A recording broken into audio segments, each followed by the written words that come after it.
ചെന്നൈയിലേക്ക് പോകും വഴി ബസ് ബ്രേക്ക് ഡൗൺ ആയതറിഞ്ഞത് ഡ്രൈവർ തട്ടി വിളിച്ചപ്പോഴാണ്. Sir, sir. ഉറക്കച്ചടവിൽ കണ്ണും തിരുമ്മി എഴുന്നേറ്റപ്പോൾ ബസ് കോയമ്പത്തൂർ നിർത്തിയിട്ടിരിക്കുകയാണ്. ബസ്സിനകത്ത് ആരെയും കാണാനില്ല. സർ, ബസ് ബ്രേക്ക് ഡൗൺ ആയി. അടുത്തൊരു വർക്ക്ഷോപ്പ് ഉണ്ട്. അവിടുന്ന് ആള് വരാമെന്ന് പറഞ്ഞിട്ടുണ്ട്. കുറച്ചധികം സമയമെടുക്കും. സാറിന് ഭക്ഷണമോ മറ്റോ വേണമെങ്കിൽ പോയി കഴിച്ചിട്ട് വരൂ. ഇനി ബസ് നിർത്തില്ല. രവിശങ്കർ കൈ ഉയർത്തി വാച്ചിലേക്ക് നോക്കി. സമയം 8 മണിയായിട്ടുള്ളൂ. അവൻ സീറ്റിൽ നിന്നും എഴുന്നേറ്റ് പുറത്തേക്കിറങ്ങി. കുറച്ചു നടന്നാലൊരു ഹോട്ടലുണ്ട്, ഡ്രൈവർ പറഞ്ഞു. പറഞ്ഞ പോലെ കുറച്ചകലെയായി ഒരു ഹോട്ടൽ കാണാം. അവൻ സ്ട്രീറ്റ് ലൈറ്റിന്റെ വെളിച്ചത്തിൽ അങ്ങോട്ടേക്ക് നടന്നു. അതിനിടയിലാണ് പോക്കറ്റിൽ കിടന്ന ഫോൺ വിറ തുടങ്ങിയത്. അമ്മയാണല്ലോ. ഇതിപ്പോ എത്രാമത്തെ കോളാണ്? ഹലോ അമ്മ, എത്താറായില്ല. ബസ് ബ്രേക്ക് ഡൗൺ ആയി. ഞാൻ വിളിക്കാം. എത്തിയാൽ ഉടനെ വിളിക്കണേ. വിളിക്കാന്നേ. അനിയന്റെ മരണശേഷം അമ്മയ്ക്ക് രവി എവിടേക്കെങ്കിലും പോയാൽ പേടിയാണ്. രാഹുലിന്റെ ഒരു അപകട മരണമായിരുന്നത് കൊണ്ട് തന്നെ അമ്മയ്ക്കിപ്പോൾ റോഡിലേക്ക് ഇറങ്ങുന്നതേ പേടിയാണ്. പാവം, ഇനി ഞാൻ മാത്രമല്ലേ ഉള്ളൂ. അച്ഛനും നേരത്തെ പോയി. രവി ഹോട്ടലിൽ കയറി. സാമ്പാർ സാദം, തൈര് സാദം. സപ്ലയർ വിഭവങ്ങൾ പറഞ്ഞു തുടങ്ങിയപ്പോൾ തന്നെ അവന് മടുപ്പ് തോന്നി. ചെന്ന് കയറിയപ്പോൾ വെജിറ്റേറിയൻ ഹോട്ടലാണെന്ന് കരുതിയില്ല. അതൊക്കെ പോട്ടെ, നല്ലൊരു മസാല ദോശയോ പുട്ടും കടലയോ കിട്ടുമോ ഇവിടെ? അതുമില്ല. വേറെ വഴിയില്ലാത്തതുകൊണ്ട് മനസ്സില്ലാ മനസ്സോടെ കിട്ടിയതും കഴിച്ചിറങ്ങി. അപ്പോഴേക്കും ബസ് ശരിയാക്കാൻ ആള് വന്നിരുന്നു. ഹോട്ടലിന് മുന്നിലെ ബെഞ്ചിലിരുന്നു. അപ്പോഴാണ് ഫോൺ വീണ്ടും റിങ് ചെയ്തത്. എടോ രവി, താൻ എത്താറായോ? ഇല്ല സാർ, ബസ് പണിമുടക്കി. നേരം പുലരെത്തുമ്പോഴേക്കും. താക്കോല് ഞാൻ ആ സെക്യൂരിറ്റിയുടെ കയ്യിൽ കൊടുത്തിട്ടുണ്ട്. നാളെ നേരത്തെ ജോയിൻ ചെയ്യണം. ആദ്യത്തെ ദിവസമല്ലേ, വൈകണ്ട. Okay sir. ഇനി ബസ്സിലുള്ള ഉറക്കം തന്നെ നടക്കുള്ളൂ എന്ന് മനസ്സിലായി. രവി ഫോൺ പോക്കറ്റിൽ തിരികെ ബസ്സിനടുത്തേക്ക് നടന്നു. ബസ് എടുത്തപ്പോൾ 9 മണിയായി. സീറ്റിനടിയിൽ വെച്ച ബാഗ് അവിടെ തന്നെയില്ലേന്ന് ഉറപ്പുവരുത്തി അവിടെ ഇരുന്നു. ബസ്സിനകത്ത് ഏതൊരു ചെറിയ കുട്ടി ഉച്ചത്തിൽ കരയുന്നുണ്ട്. പാവം, അതിന്റെ അമ്മ കരച്ചിൽ നിർത്തിക്കാൻ ഒരുപാട് പാടുപെടുന്നുണ്ട്. ഉറക്കം പോയി. ഇനിയിപ്പോൾ പുറത്തെ കാഴ്ചകൾ നോക്കിയിരിക്കേ വഴിയുള്ളൂ. അവൻ സീറ്റിൽ ചാരി പുറത്തേക്ക് നോക്കിക്കിടന്നു. അടുത്ത സീറ്റിലെ ചേട്ടൻ കൂർക്കം വലി ആരംഭിച്ചതോടെ ചെവിയിൽ പഞ്ഞി തിരുകി വെക്കേണ്ട ഗതിയായി. ആ സമയം മറ്റൊരിടത്ത്. അലീന, ഇനി താൻ പൊക്കോളൂ. ബാക്കി കഥ നാളെ എഴുതാം. ഇന്നിത്രയും മതി. അവൾ പുസ്തകം മടക്കി അയാളുടെ മുന്നിലെ ചെയറിൽ നിന്നും എഴുന്നേറ്റു. സമയം 9 കഴിഞ്ഞു. ഞാൻ ഇറങ്ങട്ടെ? കഴിച്ചിട്ട് പോയാൽ പോരെ? വേണ്ട ആദം, ഞാൻ ഇറങ്ങട്ടെ. പിന്നെ ഒരു കാര്യം, ഇനി കഥയെന്ന് പറഞ്ഞു തരുമ്പോൾ എഴുതണമെങ്കിൽ നേരത്തെ പറയണം. എനിക്കൊന്നും ഇത്ര വൈകാനൊന്നും പറ്റില്ല. മനസ്സിൽ കഥ വരുന്നത് എപ്പോഴാണെന്നൊന്നും പറയാൻ പറ്റില്ല. അത് മനസ്സിൽ പൊന്തി വരുന്നത് പെട്ടെന്നല്ലേ. തൻ്റെ സാഹിത്യമൊന്നും എനിക്ക് കേൾക്കണ്ട. അവൾ ചിരിച്ചു. കൈക്ക് വയ്യാത്തതുകൊണ്ട് എഴുതി തരുന്നതാ. എന്നും ഇങ്ങനെ കഥ എഴുതി തരാൻ താനാരാ? ദസ്തേവ്സ്കിയാണോ? ആണെന്ന് കൂട്ടിക്കോ. താൻ എൻ്റെ അന്നയും. ആ മറുപടി അവൾ പ്രതീക്ഷിച്ചിരുന്നില്ല. മുഖത്ത് വന്ന ചമ്മൽ മറച്ചു വയ്ക്കാൻ ഒരു ചിരി സമ്മാനിച്ച് പുറത്തേക്കിറങ്ങി. ആദം അവളെ യാത്രയാക്കാൻ പടിവാതിൽ വരെ വന്ന ശേഷം തിരികെ കയറി. അകത്തെ മേശയിൽ ജോലിക്കാരി പതിവ് ഫ്രൈഡ് റൈസും കറിയും നിരത്തി വെച്ചിരുന്നു. അവനൊരു കോട്ടുവായ്ക്ക് ശേഷം തൻ്റെ ഒടിഞ്ഞ കൈ മേശമേൽ വെച്ച് പ്ലേറ്റിന് മുന്നിലിരുന്നു. ഇടത്തെ കൈ കൊണ്ട് സ്പൂൺ പിടിക്കാൻ ഒരല്പം പാടുപെട്ടു. അത് കണ്ട് ജോലിക്കാരിക്കും സഹതാപം തോന്നിയിട്ടാവണം ജോലിക്കാരി ഇങ്ങോട്ട് നോക്കി നിൽക്കുന്നുണ്ട്. ആദം ഭക്ഷണം കഴിച്ച ശേഷം പതിയെ മുറിയിലേക്ക് നടന്നു. പുറത്ത് ചാറ്റൽ മഴ തുടങ്ങിയിരുന്നു. അതിൻ്റെ ശബ്ദം കൂടിക്കൂടി വരുന്നതും കാതോർത്ത് പതിയെ ഉറക്കത്തിലാണ്ടു. സമയം പുലർച്ചെ 5 മണി കഴിഞ്ഞപ്പോഴാണ് രവി ചെന്നൈ എത്തിയത്. നല്ല തണുത്ത കാറ്റ് വീശുന്നുണ്ട്. നഗരം ഉണർന്നു വരുന്നതേയുള്ളൂ. ബസ് ഇറങ്ങിയപ്പോൾ ബസ് സ്റ്റോപ്പിൽ ഒരാൾ അവനെ കാത്തു നിൽക്കുന്നുണ്ടായിരുന്നു. രവി സാറല്ലേ? അയാൾ സംശയം പ്രകടിപ്പിച്ചു. അതെ. കേട്ടപാടെ അയാൾ ഇടത്തെ കൈയിലെ പകുതിയെരിഞ്ഞ ബീഡിക്കുറ്റി വലിച്ചെറിഞ്ഞുകൊണ്ട് അവനെ നോക്കി പുഞ്ചിരിച്ചു. വരൂ സർ. അവൻ അയാളുടെ കൂടെ അരികെ നിർത്തിയിട്ടിരിക്കുന്ന കാറിൽ കയറി പുറകിലെ സീറ്റിലിരുന്നു. അയാൾ കാറെടുത്തു. സീറ്റിൽ ചാരിക്കിടന്ന് പതിയെ ഉറക്കത്തിലേക്ക് വഴുതി തുടങ്ങിയതും ഇറങ്ങേണ്ട സ്ഥലമെത്തിയിരുന്നു. ഗേറ്റിന് മുന്നിൽ ഉറക്കം തൂങ്ങിയിരുന്ന സെക്യൂരിറ്റിയെ ഞെട്ടിച്ചുകൊണ്ട് ഡ്രൈവർ ഉച്ചത്തിൽ ഹോണടിച്ചു. സെക്യൂരിറ്റി പൊടുന്നനെ എഴുന്നേറ്റ് ഗേറ്റ് തുറന്നു തന്നു. അതൊരു ഇരുനില ക്വാർട്ടേഴ്സ് ആയിരുന്നു. പെയിന്റെല്ലാം ഇളകി തുടങ്ങിയ പഴയ കെട്ടിടം. പുറത്തെങ്ങും മറ്റു താമസക്കാരെ ആരെയും കാണാനില്ല. ഡ്രൈവർ സെക്യൂരിറ്റിയുടെ കയ്യിൽ നിന്നും താക്കോൽ വാങ്ങി മുൻപേ നടന്നു. വരൂ സർ, മുകളിലാണ് മുറി. അവർ ഗോവണി കയറി മുകളിലെത്തി. സാമാന്യം നല്ലൊരു മുറി അയാൾ രവിക്കായി തുറന്നുകൊടുത്തു. അവിടെ ഉള്ളതിൽ വെച്ച് ഏറ്റവും നല്ല മുറി അതാണെന്ന് സൂചിപ്പിക്കുകയും ചെയ്തു. രവി അകത്തേക്ക് കയറി ജനാലകൾ തുറന്നിട്ടു. പുറത്തുനിന്നും തണുപ്പോടു കൂടിയ വളരെ നനുത്ത കാറ്റ് ആ മുറിയിലാകെ നിറഞ്ഞു. സർ, എന്നാ ഞാൻ ഇറങ്ങട്ടെ. എന്തേലും ആവശ്യമുണ്ടെങ്കിൽ സെക്യൂരിറ്റിയോട് പറഞ്ഞാൽ മതി. പിന്നൊരു കാര്യം, അയാൾ മലയാളിയല്ല കേട്ടോ. സാറിന് തമിഴ് അറിയാലോ അല്ലേ? അറിയാം. രവി പുഞ്ചിരിച്ചു. അയാൾ പടികളിറങ്ങി താഴേക്ക് പോകുന്നതും നോക്കി രവി വാതിലിനടുക്കൽ നിന്നു. കുളി കഴിഞ്ഞ് ബാഗിൽ നിറഞ്ഞ സാധനങ്ങളെല്ലാം അടുക്കി പിറക്കി മുറിയിലെ മരത്തിന്റെ ഷെൽഫിൽ കൊണ്ടുപോയി വെച്ചു. ആവശ്യമുള്ളതും ഇല്ലാത്തതുമായ സാധനങ്ങളെല്ലാം അമ്മ ബാഗിൽ നിറച്ചിട്ടുണ്ട്. അയ്യോ, അപ്പോഴാണ് സുപ്രധാനമായ ആ കർത്തവ്യം രവി ഓർത്തെടുത്തത്. വേഗത്തിൽ മേശമേൽ നിന്നും ഫോണെടുത്ത് അമ്മയെ വിളിച്ചു. എത്തിയാൽ ഉടനെ വിളിക്കാമെന്ന് പറഞ്ഞതാണ്. ഇപ്പോൾ തന്നെ കോള് വരുന്നത് നോക്കി ലാൻഡ് ഫോണിനരികെ ഇരിക്കുകയാവും. സമയം 9 മണി ആവാറായതോടെ പുറത്തൊരു ജീപ്പ് വന്നു നിന്നു. രവി മുറി പൂട്ടി പുറത്തേക്കിറങ്ങി. പടികളിറങ്ങി താഴെയെത്തിയതും ജീപ്പിനടുത്ത് നിന്ന പോലീസുകാരൻ സല്യൂട്ട് നൽകി തന്റെ കടമ നിർവഹിച്ചു. അവൻ ജീപ്പിൽ കയറി. സ്റ്റേഷനിലേക്ക് കുറച്ചു ദൂരമേ ഉണ്ടായിരുന്നുള്ളൂ. പറഞ്ഞ പോലെ നേരത്തെ തന്നെ ജോലിയിൽ ജോയിൻ ചെയ്യാൻ കഴിഞ്ഞു. അന്ന് രാവിലെ തന്നെ സ്ഥലം മാറിപ്പോയ SI ജയരാമന്റെ പകരമായി തൊട്ടടുത്ത കോളേജിൽ ചില ലഹരിവിരുദ്ധ ബോധവൽക്കരണ ക്ലാസുകൾ എടുക്കുന്നതിനായി രവിക്ക് പോകേണ്ടി വന്നു. തമിഴ് അത്യാവശ്യം നന്നായി തന്നെ അറിയാവുന്നതുകൊണ്ട് ആശങ്ക തോന്നിയില്ല. അവിടെ ലഹരിവിരുദ്ധ ദിനത്തോടനുബന്ധിച്ച് മറ്റു പല വ്യക്തികളും അതിഥികളായി എത്തിയിരുന്നു. അക്കൂട്ടത്തിൽ ശ്രദ്ധ ചെന്നുപെട്ടത് ഒടിഞ്ഞ കൈയും കഴുത്തിൽ തൂക്കിയിരിക്കുന്ന ഒരാളെയാണ്. സ്വാഗത പ്രസംഗത്തിൽ നിന്നും മൂപ്പർ ഒരു കഥാകൃത്താണെന്ന് പിടികിട്ടി. അല്ല, ഇയാൾക്ക് ലഹരിവിരുദ്ധ ദിനത്തിൽ എന്ത് കാര്യം? അതിനുത്തരം അയാളുടെ പ്രസംഗത്തിൽ നിന്നുമാണ് കിട്ടിയത്. അവിടുത്തെ പ്രസിദ്ധമായ ഒരു മാസികയിലെ ലേഖനത്തിലൂടെ നാട്ടിലെ ലഹരി ഉപയോഗത്തെയും ഉറവിടത്തെയും തുറന്നു കാട്ടിയതിന് കുറച്ചധികം അക്രമങ്ങൾ ഏറ്റുവാങ്ങേണ്ടി വന്നയാളാണ് അദ്ദേഹം. അതിന്റെ അവശേഷിപ്പാണത്രേ ഒടിഞ്ഞു തൂക്കിയിട്ടിരിക്കുന്ന ആ കൈ. പോവാൻ നേരം അദ്ദേഹത്തെ ഒന്ന് പരിചയപ്പെട്ടു. കാരണം മറ്റൊന്നുമല്ല, ആളൊരു മലയാളിയായിരുന്നു. ഹലോ, ഞാൻ രവിശങ്കർ. ഞാനൊരു മലയാളിയാണ്. ഇവിടെ നിന്ന് ചാർജ് എടുത്തതേയുള്ളൂ. ഹായ് സർ, ഞാൻ ആദം. അല്ലറ ചില്ലറ എഴുത്തുകളൊക്കെയായി ഇവിടെ കഴിഞ്ഞുകൂടുന്നു. 4-5 വരികളിൽ ഒതുങ്ങിയ സൗഹൃദ സംഭാഷണത്തിന് ശേഷം രവി തിരികെ സ്റ്റേഷനിലേക്ക് തിരിച്ചു. ആദം കോളേജ് പിള്ളേരുടെ ലഹരിവിരുദ്ധ നാടകവും കണ്ടുകൊണ്ട് സ്റ്റേജിന് മുന്നിലെ ചെയറിൽ ലയിച്ചിരുന്നു.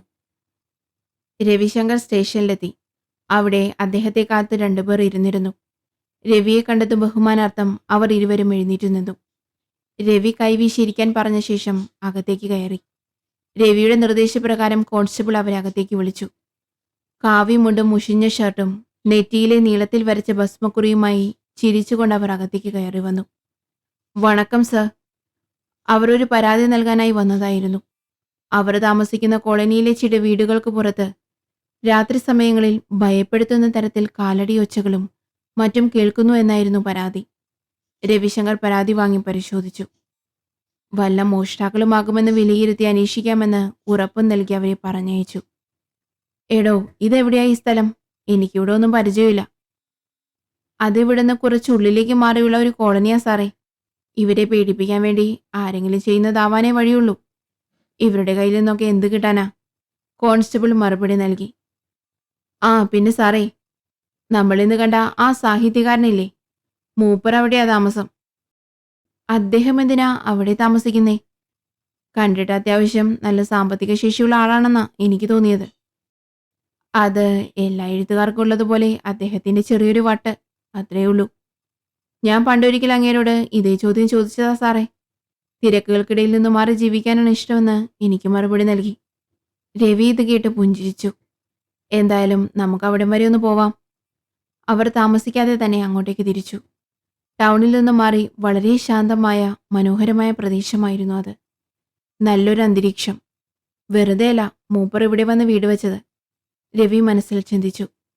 പരാതി പ്രകാരം വീടുകൾക്ക് ചുറ്റുപാടുമെല്ലാം നിരീക്ഷിച്ച ശേഷം സമീപവാസികളെ ചോദ്യം ചെയ്ത് അവർ തിരിച്ചുപോയി. പ്രത്യേകിച്ചൊന്നും അവിടെ നിന്നും കണ്ടെത്താനായില്ല. നാട്ടിൻപുറങ്ങളിൽ ചിലയിടത്തെല്ലാം ഇതുപോലെ ചിലർ മറ്റുള്ളവരെ കബളിപ്പിക്കാൻ ഓരോരോ വിദ്യകൾ ഒപ്പിക്കുന്നത് പതിവായതുകൊണ്ടും കോൺസ്റ്റബിൾ പറഞ്ഞതുകൊണ്ടും രവി അതത്ര ഗൗരവമാക്കിയില്ല. എന്നാൽ അന്ന് പാതിരാത്രിക്ക് സ്റ്റേഷനിൽ ഉറക്കം തൂങ്ങിയിരുന്ന കോൺസ്റ്റബിളിനെ ഞെട്ടി ഉണർത്തിച്ചുകൊണ്ട് സ്റ്റേഷനിലെ ലാൻഡ് ഫോൺ ഉച്ചത്തിൽ റിങ് ചെയ്തു. കോൺസ്റ്റബിൾ ഫോണെടുത്തു. മറുതലയ്ക്കിൽ നിന്നും വളരെ വെപ്രാളപ്പെട്ടുകൊണ്ട് സംസാരിക്കാൻ പാടുപെടുന്ന ഒരു സ്ത്രീയുടെ ശബ്ദം കേട്ട് കോൺസ്റ്റബിൾ ഭയപ്പെട്ടു. സർ, സർ, ഉടനെ ഇവിടെയുള്ള ഹൗസിംഗ് കോളനിയിലെ 3-ാം നമ്പർ വീട്ടിലെത്തണം. വേഗം എന്നെ രക്ഷിക്കണം സർ. പൊടുന്നനെയുള്ള അവളുടെ അലർച്ചയോടുകൂടി ആ കോൾ അവസാനിച്ചു. കോൺസ്റ്റബിൾ വേഗം രവിയെ ഫോൺ ചെയ്തു. അയാൾ ജീപ്പ് എടുത്ത് നേരെ രവിയെയും കൂട്ടി ഫോണിൽ പറഞ്ഞ പ്രകാരം അതേ സ്ഥലത്തേക്ക് തിരിച്ചു. അതേസമയം ആദമിന്റെ വീട്ടിൽ അടുക്കളയ്ക്ക് പുറത്തായി ജനലിനു മറവിൽ ശ്വാസം അടക്കി പിടിച്ചുകൊണ്ട് ആദം മറഞ്ഞു നിൽക്കുകയായിരുന്നു. അടുക്കളയിലെ തറയിൽ രക്തത്തിൽ കുളിച്ച് പാതി ജീവനുമായി കിടക്കുന്ന ജോലിക്കാരി ഫോണിൽ ആരോടോ രക്ഷിക്കാൻ അപേക്ഷിക്കുന്നത് അവൻ കേട്ടുനിന്നു. ഹാളിൽ നിന്നും ശക്തിയായ കാലടിയോച്ച അടുത്തേക്ക് വന്നുകൊണ്ടിരുന്നു. ആദം ശ്വാസം അടക്കി പിടിച്ചു നിന്നു. മുഖത്തു നിന്നും ധാരയായി ഒഴുകിയ വിയർപ്പ് തുള്ളികൾ തൊണ്ടക്കുഴിയിലൂടെ ഊർന്നിറങ്ങി. അയാൾ അവനടുത്തെത്തിയെന്ന് ഉറപ്പിച്ചതും അവൻ വേഗത്തിൽ കുതറിയോടി. എന്നാൽ അപ്രതീക്ഷിതമായി പുറകിൽ നിന്നുമുണ്ടായ ശക്തമായ പ്രഹരത്തിൽ അവൻ പുറത്തേക്ക് തെറിച്ചു വീണു. അല്പസമയത്തിനകം രവിശങ്കർ ഫോണിൽ പറഞ്ഞ പ്രകാരം ആ വീട്ടിലെത്തി. ആ വീട് കണ്ടതും കോൺസ്റ്റബിളുടെ മുഖത്ത് ഭയം നിഴലിച്ചു. അവിടെ പുറത്തെ ലൈറ്റുകൾ അണഞ്ഞുകിടന്നിരുന്നു. രവി ലൈറ്റ് തെളിയിച്ച് കതകിനടുത്തെത്തി അത് തുറക്കാൻ ശ്രമിച്ചു. എന്നാൽ അത് അകത്തുനിന്നും പൂട്ടിയ നിലയിലായിരുന്നു. പുറകുവശത്തെത്തിയപ്പോൾ പുറകിലെ വാതിൽ തുറന്നു കിടക്കുകയായിരുന്നു. രവി അകത്തേക്ക് ടോർച്ച് തെളിയിച്ചു നോക്കി. പെട്ടെന്നുണ്ടായ ഞെട്ടലിൽ അവൻ പുറകിലേക്ക് കുതറി മാറി. മങ്ങിയ വെളിച്ചത്തിൽ അടുക്കളയിലെ തറയിൽ മരിച്ചു കിടക്കുന്ന ഒരു സ്ത്രീയെ അവർ കണ്ടു. പോലീസുകാർ 4 വാർഡിലേക്കും ടോർച്ച് മിന്നിച്ചു. അപ്പോഴാണ് അവരെ ഞെട്ടിച്ചുകൊണ്ട് ആ ദൃശ്യം കണ്ണിൽപ്പെട്ടത്. പുറത്തെ മുറ്റത്ത് കമഴ്ന്നു കിടക്കുന്ന യുവാവിന്റെ ശരീരം കണ്ടതോടുകൂടി രവിശങ്കർ ഉൾപ്പെട്ട 6-അംഗ സംഘം ഞെട്ടിത്തരിച്ചുപോയി. രവി അയാളുടെ മൃതശരീരം തിരിച്ചിട്ടതും തീർത്തും അമ്പരന്നു നിന്നു. ആദം. രവി തൂവാലയെടുത്ത് മുഖം തുടച്ചു. അയാൾ വല്ലാതെ വിയർത്തു കുളിച്ചിരുന്നു. മുഖത്തെ ഭയം മറച്ചു പിടിക്കാൻ അയാൾ വല്ലാതെ ശ്രമപ്പെട്ടു. വൈകാതെ കൂടുതൽ ഫോഴ്സ് എത്തി. ആംബുലൻസ് വന്ന് മൃതദേഹങ്ങൾ മാറ്റി. പിറ്റേന്ന് രാവിലെ സ്വാഭാവികമായും അവിടെ അതൊരു വലിയ വാർത്ത തന്നെയായി. പത്രത്തിലും ന്യൂസ് ചാനലുകളിലും നല്ലൊരു വിഷയമായി മാറി.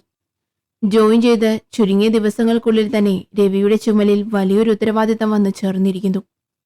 കഴിഞ്ഞ ദിവസം ആദമായി സംസാരിച്ചത് രവിക്ക് ഇടയ്ക്കിടെ ഓർമ്മ വന്നുകൊണ്ടിരുന്നു. അത് അയാളുടെ ഉറക്കങ്ങളെ അലോസരപ്പെടുത്തി. പോലീസ് സ്റ്റേഷനിൽ വന്ന കംപ്ലൈന്റ് കാര്യമായി അന്വേഷിക്കാതിരുന്നത് അയാളിൽ കനത്ത കുറ്റബോധം നിറച്ചു. അധികം വൈകാതെ രവി ആദമായി ബന്ധമുള്ള എല്ലാവരെയും പോയി ചോദ്യം ചെയ്തു. പക്ഷേ ആദം പൊതുവെ എല്ലാവരിൽ നിന്നും അകന്നു നിൽക്കുന്ന പ്രകൃതമായിരുന്നതുകൊണ്ട് വലിയ വിവരങ്ങളൊന്നും തന്നെ കിട്ടിയില്ല. അന്ന് പുലർച്ചെ കേരളത്തിൽ നിന്നും എത്തിയ ആദമിന്റെ മാതാപിതാക്കളെ രവി ചോദ്യം ചെയ്തു. എന്നാൽ ഹൃദയം തകർന്നിരിക്കുന്ന ആ വൃദ്ധ ദമ്പതികൾക്ക് പറയാനായി ഒന്നും തന്നെ ഉണ്ടായിരുന്നില്ല. പിന്നീട് ആദമിന്റെ വീടിനടുത്ത് താമസിക്കുന്ന ഒരു വൃദ്ധൻ പറഞ്ഞാണ് അവിടെ ഇടയ്ക്കിടെ ഒരു പെൺകുട്ടി വരാറുണ്ടെന്ന് അറിയാൻ കഴിഞ്ഞത്. പക്ഷെ അവളെക്കുറിച്ച് മറ്റു വിവരങ്ങളൊന്നും ലഭിച്ചിരുന്നില്ല. ആദം മരിച്ച ശേഷം സംസ്കാര ചടങ്ങുകളിലും അങ്ങനെ ഒരു പെൺകുട്ടിയെ കാണാൻ കഴിയാത്തത് വലിയൊരു സംശയത്തിലേക്ക് വഴിതെളിച്ചു. ആ വൃദ്ധന്റെ കൂടെ താൽപര്യപ്രകാരം അവളുടെ രേഖാചിത്രം തയ്യാറാക്കാൻ വരെ പോലീസ് ഒരുങ്ങിയിരുന്നു. എന്നാൽ പിറ്റേന്ന് ഉച്ചയ്ക്കാണ് ആദമിന്റെ മുറി ഒരിക്കൽ കൂടി പരിശോധിക്കവേ ആദം അവസാനമായി എഴുതി നിർത്തിയ പുസ്തകത്തിന്റെ താളുകൾക്കിടയിൽ നിന്നും ഒരു സുന്ദരിയായ പെൺകുട്ടിയുടെ ഫോട്ടോ പോലീസിന് ലഭിക്കുന്നത്. രവിശങ്കർ ആ ഫോട്ടോ കേന്ദ്രീകരിച്ച് അന്വേഷണം ആരംഭിച്ചു. വൈകാതെ തന്നെ അവളെ സംബന്ധിച്ച വിവരങ്ങളെല്ലാം കിട്ടി. അവളൊരു മലയാളി പെൺകുട്ടിയായിരുന്നു. ജോലിയുമായി ബന്ധപ്പെട്ടാണ് ചെന്നൈയിൽ താമസിക്കുന്നത്.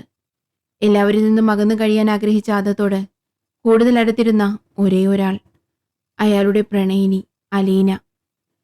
മുറിയിൽ അടുക്കി വെച്ച പുതിയ കഥാതാളുകളിലെ മഷി ഉണങ്ങാത്ത വരികൾ അവളുടെ കൈയക്ഷരമാണെന്ന് രവിശങ്കർ ഊഹിച്ചു. ആദം എഴുതിവെച്ച മറ്റു കഥകൾക്ക് വേറെ കൈയക്ഷരമായിരുന്നു. മാത്രമല്ല കൈയൊഴിഞ്ഞിരിക്കുന്ന അദ്ദേഹത്തിന് അങ്ങനെയൊന്നും എഴുതാൻ സാധ്യമല്ല. അവളെ തേടിയുള്ള അന്വേഷണം പുരോഗമിക്കവെയാണ് രവിശങ്കർ അമ്മയുടെ നിർബന്ധപ്രകാരം 2 ദിവസത്തെ ഇടവേളയ്ക്ക് നാട്ടിലേക്ക് പുറപ്പെട്ടത്. ജോലിസ്ഥലത്തെ കാര്യങ്ങളൊന്നും രവി അമ്മയെ അറിയിച്ചില്ല. അറിഞ്ഞാൽ അത് മതി അമ്മയ്ക്ക്. എന്തിനും ഏതിനും പേടി തന്നെ. രാഹുൽ ഉണ്ടായിരുന്നെങ്കിൽ അമ്മ ഇങ്ങനെയാകുമായിരുന്നില്ല. നാട്ടിൽ നിന്ന് പോകാൻ ഒരുങ്ങവെയാണ് രവി IG ജയചന്ദ്രന്റെ നിർദ്ദേശപ്രകാരം നാട്ടിലെ ആദമിന്റെ വീട്ടിലേക്ക് തിരിച്ചത്. അദ്ദേഹത്തിന്റെ മാതാപിതാക്കളെ ഒരിക്കൽ കൂടി കാണണം. ചില കാര്യങ്ങൾ കൂടി ചോദിച്ചറിയണം. ആദമിന്റെ വീട് ഇടുക്കിയിലായിരുന്നു. രവിശങ്കർ ചെന്ന സമയം അവർ എങ്ങോട്ടോ പോകാൻ ഒരുങ്ങുകയായിരുന്നു. ചോദിച്ചപ്പോൾ പള്ളിയിലേക്കാണെന്ന് അറിയാൻ കഴിഞ്ഞു. അവർ പോയി വരുന്ന അത്രയും സമയം കാത്തിരിക്കാൻ വയ്യാത്തതുകൊണ്ടും പള്ളിയിൽ ചില ചടങ്ങുകളിൽ പങ്കെടുക്കാൻ കൃത്യസമയത്ത് തന്നെ അവർക്ക് പോവേണ്ടതുകൊണ്ടും രവിയും അവരോടൊപ്പം ചെന്നു. അവർ പ്രാർത്ഥന കഴിഞ്ഞ് വരുന്നതുവരെ രവി പുറത്ത് കാത്തുനിന്നു. അപ്പോഴാണ് കുറച്ചപ്പുറത്തായി സ്ഥിതി ചെയ്യുന്ന ശ്മശാനം അയാളുടെ ശ്രദ്ധയിൽപ്പെട്ടത്. രവി അങ്ങോട്ട് നടന്നു. ആദമിന്റെ മൃതശരീരം മാതാപിതാക്കൾ ഏറ്റുവാങ്ങിയ ശേഷം അവിടെയാണ് സംസ്കരിച്ചിരുന്നത്. വാടിത്തുടങ്ങിയ ഒരു പറ്റം വെളുത്ത പനിനീർ പുഷ്പങ്ങൾ ചൂടിയ ഒരു പുതിയ കല്ലറ രവി അകലെ നിന്നേ കണ്ടു. അത് ആദത്തിൻ്റെതായിരുന്നു. രവി കല്ലറയ്ക്കടുത്തേക്ക് നടക്കുന്നതിനിടയിൽ ഒരു പെൺകുട്ടി അവനെ മറികടന്ന് അതേ കല്ലറയ്ക്കടുത്തേക്ക് തന്നെ വേഗത്തിൽ നടന്നു ചെന്നു. അവളുടെ കയ്യിൽ ഒരു പറ്റം ചുവന്ന പനിനീർ പൂക്കളുണ്ടായിരുന്നു. അവൾ ആ പൂക്കൾ കല്ലറയ്ക്ക് മുകളിൽ വെച്ച് പൊട്ടിക്കരഞ്ഞു. രവി അതെല്ലാം നോക്കിക്കൊണ്ട് മുറകിൽ നിശ്ചലനായി നിന്നു. അവളുടെ കണ്ണുനീർ പതിയെ തോരാൻ ആരംഭിച്ചപ്പോൾ രവി പുറകിൽ നിന്നും അവളുടെ തോളിൽ സ്പർശിച്ചു. അവൾ നിറഞ്ഞൊഴുകിയ ചുവന്ന കണ്ണുകളുമായി തിരിഞ്ഞു നോക്കി. അലീന. അവൾ പതിയെ കല്ലറയ്ക്കരികിൽ നിന്നും എഴുന്നേറ്റു. രവി അവളെ തന്നെ നോക്കിക്കൊണ്ടിരുന്നു. അലീന, ഞാൻ SI രവിശങ്കർ. ആദമിന്റെ കൊലപാതകവുമായി ബന്ധപ്പെട്ട കേസ് അന്വേഷിക്കുന്നത് ഞാനാണ്. ഇത് കേട്ടതോടെ അവൾ അവനിൽ നിന്നും ഓടി രക്ഷപ്പെടാൻ ശ്രമിക്കും എന്നവൻ കണക്കുകൂട്ടി.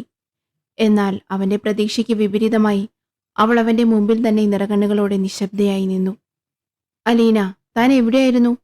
ആദമിന്റെ മരണശേഷം നിങ്ങളെ ഒരുപാട് അന്വേഷിച്ചെങ്കിലും കണ്ടെത്താൻ കഴിഞ്ഞില്ല. സർ, ഞാൻ... ഒരു മുഖവുരയോടെ അവൾ പറഞ്ഞു തുടങ്ങി. സർ, ഞങ്ങൾ തമ്മിൽ 2 വർഷമായി പ്രണയത്തിലായിരുന്നു. ഞാനാണ് ആദമിന് കൈക്ക് വയ്യാത്തതുകൊണ്ട് കുറച്ചധികം ദിവസങ്ങളായി കഥകൾ എഴുതി കൊടുത്തിരുന്നത്. അവൻ പറയുന്നത് ഞാൻ അതേപടി എഴുതി വയ്ക്കും. ഇടയ്ക്കെല്ലാം രാത്രിയായാലേ കഥ എഴുതി തീരൂ. രാത്രിയായാൽ ഹോസ്റ്റൽ വാർഡന്റെ വക നല്ല ചീത്ത കേൾക്കും. അതുകൊണ്ട് തന്നെ ഇനി രാത്രി വരെ കഥ എഴുതാൻ ഞാൻ നിൽക്കില്ലെന്ന് അവനോട് പറഞ്ഞിരുന്നു. അതുകൊണ്ടാണ് അവൻ മരണപ്പെട്ട ദിവസം രാത്രി അവന്റെ കോള് വന്നപ്പോൾ കഥ എഴുതാനാണെന്ന് കരുതി ഞാൻ എടുക്കാഞ്ഞത്. ആദം മൊബൈൽ ഫോൺ ഉപയോഗിച്ചിരുന്നില്ല അല്ലേ? ഇല്ല സർ. അവൻ വിളിച്ചിരുന്നതും ഞാൻ വിളിക്കാറുള്ളതും വീട്ടിലെ ലാൻഡ് ലൈനിലേക്കാണ്. അന്ന് രാത്രി ഏറെ വൈകി ഞാൻ അവനെ തിരിച്ചു വിളിച്ചു. ആദ്യം ആരും ഫോൺ എടുത്തില്ല. പലപ്പോഴും ജോലിക്കാരിയാണ് ആദ്യം കോൾ എടുക്കാറുള്ളത്.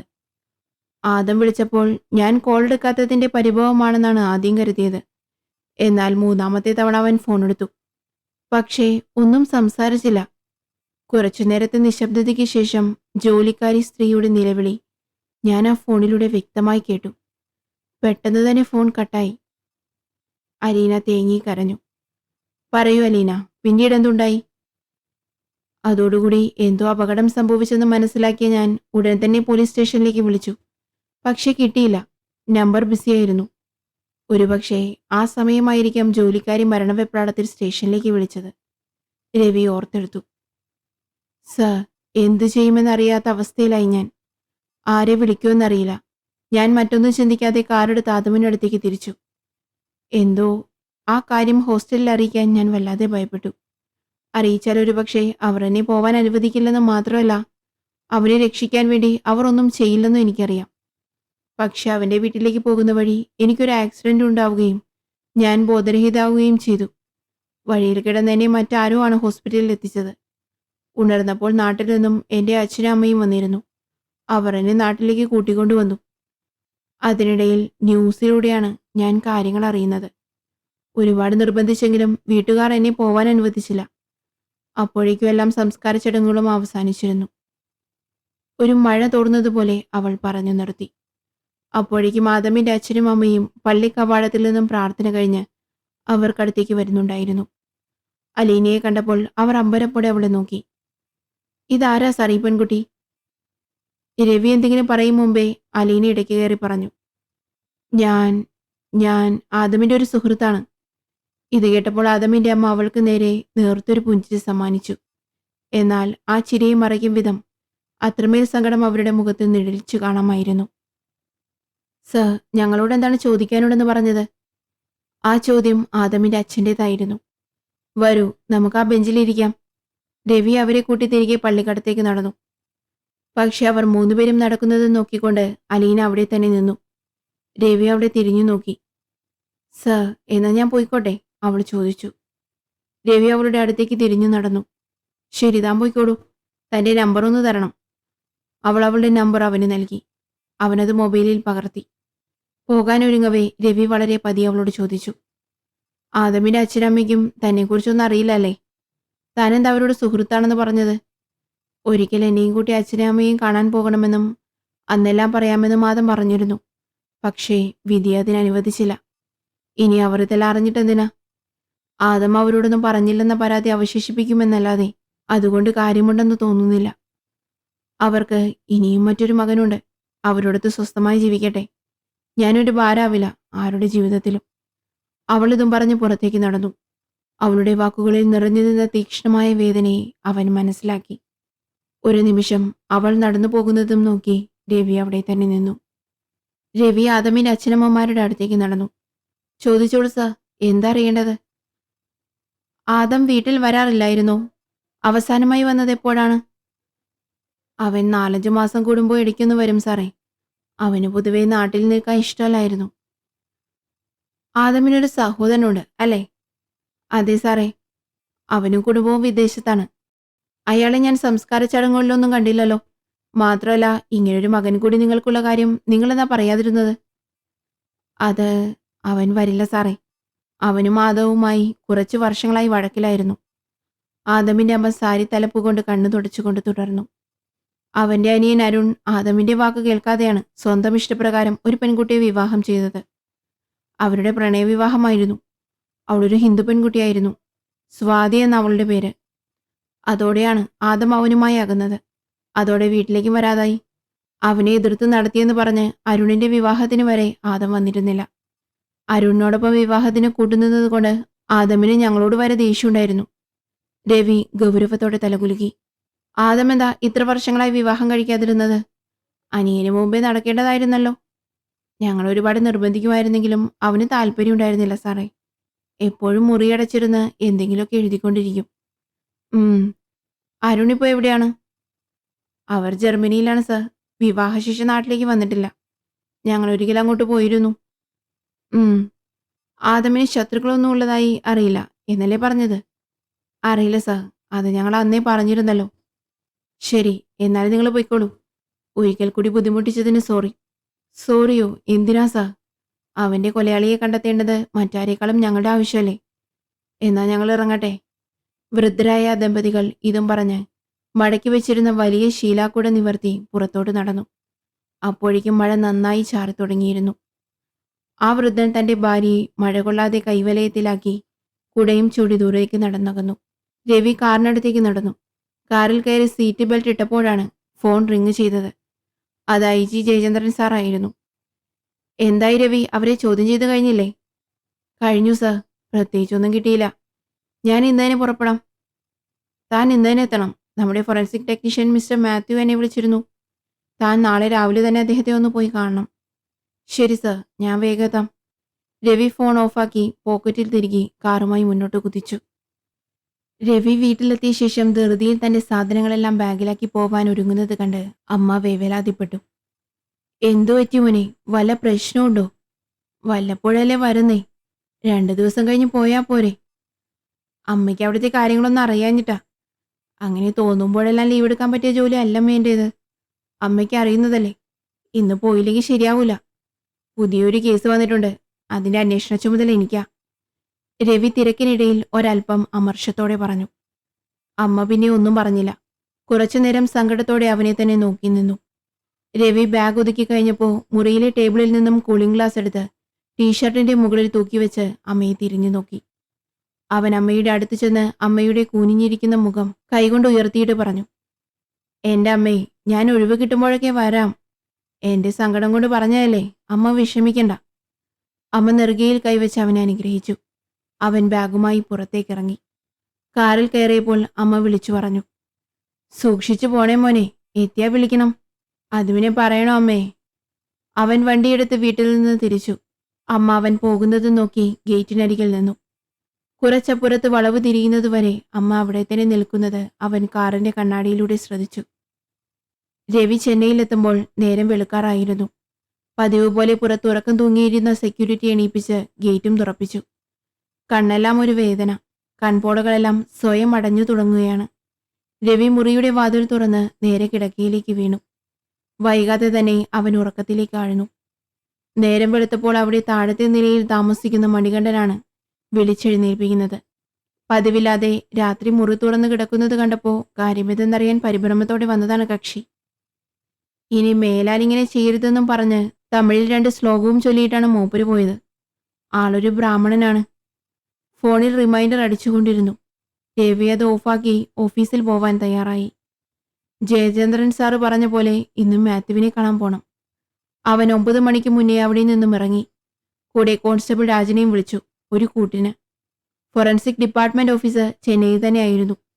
രവി ഓഫീസിലെത്തി മിസ്റ്റർ മാത്യുവിനെ കണ്ടു. അയാൾ അവരോട് ഇരിക്കാനായി ആവശ്യപ്പെട്ടു. അവരുടെ ആവശ്യപ്രകാരം ആദമിന്റെ മുറിയിൽ നിന്നും എടുത്ത ഫിംഗർ പ്രിന്റിന്റെ കോപ്പികൾ അയാൾ അവർക്ക് മുന്നിൽ നിരത്തിവെച്ചു. അതിൽ 4 പേരുടെ കൈരേഖകളാണ് ഉണ്ടായിരുന്നത്. അതിൽ 2 മരണപ്പെട്ട ജോലിക്കാരിയുടെയും മറ്റേത് ആദമിന്റെയുമാണ്. അവശേഷിക്കുന്ന 2 ഇനി കണ്ടെത്തേണ്ടത്. അവ ആദമിന്റെ മുറിയിലെ ടേബിളിൽ നിന്നും ജനലിൽ നിന്നുമെല്ലാം കിട്ടിയതാണ്. മാത്യു അതിനെക്കുറിച്ചെല്ലാം രവിയോട് വിശദീകരിച്ച് പറഞ്ഞു കൊടുത്തു. രവി റിപ്പോർട്ടും വാങ്ങി അവിടെ നിന്നും ഇറങ്ങി. വണ്ടിയിൽ കയറുന്നതിന് മുമ്പ് ഫോണിൽ അലീനയെ വിളിച്ചു. കിട്ടിയ ഫിംഗർ പ്രിന്റിൽ 1 അവളുടേതാവാനാണ് സാധ്യത. രവിയുടെ ആവശ്യപ്രകാരം അവൾ വീണ്ടും ചെന്നൈയിലേക്ക് വരാമെന്ന് സമ്മതിച്ചു. അവശേഷിക്കുന്ന 4ാമത്തെ കൈരേഖ അതിനി ആരുടേതാവും? രവി അവിടെ നിന്നും നേരെ പോയത് ആദം താമസിച്ചിരുന്ന സ്ഥലത്തേക്കാണ്. ആദം മരിക്കുന്നതിന് മുമ്പ് അവിടെ താമസിക്കുന്ന ചിലർ സാമൂഹ്യ വിരുദ്ധരുടെ ശല്യത്തെപ്പറ്റി പരാതി നൽകാൻ വന്നിരുന്നു. അവരോട് ചില കാര്യങ്ങൾ തിരക്കാനുണ്ട്. അന്വേഷിച്ചപ്പോൾ അറിയാൻ കഴിഞ്ഞത് സ്റ്റേഷനിൽ വന്ന് പരാതി തന്നതിൽ പിന്നെ അങ്ങനെ ഉണ്ടായിട്ടില്ല എന്നതാണ്. രാത്രി സമയങ്ങളിൽ വീടിന് പുറത്തു നിന്നും ചില ശബ്ദങ്ങളെല്ലാം കേൾക്കുന്നുണ്ടെന്നായിരുന്നല്ലോ പരാതി. രവി തല പുകഞ്ഞാലോചിച്ചു. ഈ പരാതിയും ആ കൊലപാതകവും തമ്മിൽ ബന്ധമുണ്ടാകുമോ? രവി എന്തായാലും അവിടെ നിന്നിറങ്ങി. അവിടെ ഇനി എന്തു ചോദിച്ചിട്ടും കാര്യമൊന്നുമില്ല. പരാതി നൽകാൻ വന്നയാൾ അന്നത്തെ പോലെ തന്നെ കൈയും കൂപ്പി എല്ലാ പല്ലും കാട്ടി നല്ലൊരു ചിരി ചിരിച്ചു. നന്ദി സർ. രവി തലയാട്ടി ജീപ്പിൽ കയറി. മേലുദ്യോഗസ്ഥരുടെ ഫോൺ കോൾ അലാറം പോലെ ഇടയ്ക്കിടെ വരുന്നുണ്ട്. അതവനെ അലോസരപ്പെടുത്തി. അവന് ദേഷ്യം വന്നു. ആദ്യമായിട്ടാണ് ഇങ്ങനെയൊരു കേസ് അന്വേഷിക്കുന്നത്. സത്യത്തിൽ ഈ ജോലി അത് തീരെ താല്പര്യമില്ലാത്ത ഒന്നായിരുന്നു. സർവീസിലിരിക്കെ മരണപ്പെട്ട അച്ഛൻ്റെ ജോലിയാണ് അവന് കിട്ടിയത്. ഒട്ടും ആഗ്രഹിക്കാതെ ഓർക്കാപ്പുറത്ത് കിട്ടിയ ഒന്ന്. അതോടെ കമ്പനിയിലെ ജോലി മതിയാക്കി പോലീസിലങ്ങ് ചേർന്നു. അനിയൻ രാഹുലായിരുന്നു അവനെ നിർബന്ധിച്ചത്. ഏട്ടൻ പോലീസിലാണെന്ന് പറയുന്നത് ഒരു ഗമയാണെന്നായിരുന്നു അവൻ്റെ വാദം. പണ്ട് സ്കൂളിൽ പഠിക്കുന്ന കാലത്ത് അച്ഛനെ പറ്റിയും ജോലിയെപ്പറ്റിയും പല പല കഥകളും അവൻ സ്കൂളിലെ കുട്ടികളോട് തട്ടിവിടാറുണ്ടായിരുന്നു. രാഹുലിൻ്റെ അപ്രതീക്ഷിത മരണത്തിന് ശേഷം അമ്മ വീട്ടിൽ തനിച്ചായപ്പോഴും ചിന്തിച്ചതാണ് തിരക്ക് പിടിച്ച ഈ ജോലി നിർത്തിയാലോ എന്ന്. പക്ഷേ അത് ശരിയല്ലെന്ന് തോന്നി. രവി സ്റ്റേഷനിലെത്തിയപ്പോൾ അവിടെ അടുത്ത പരാതിക്കാർ ഇരിക്കുന്നുണ്ട്. എന്താണാവോ അടുത്ത പൊല്ലാപ്പ്? അതൊരു മോഷണ കേസായിരുന്നു.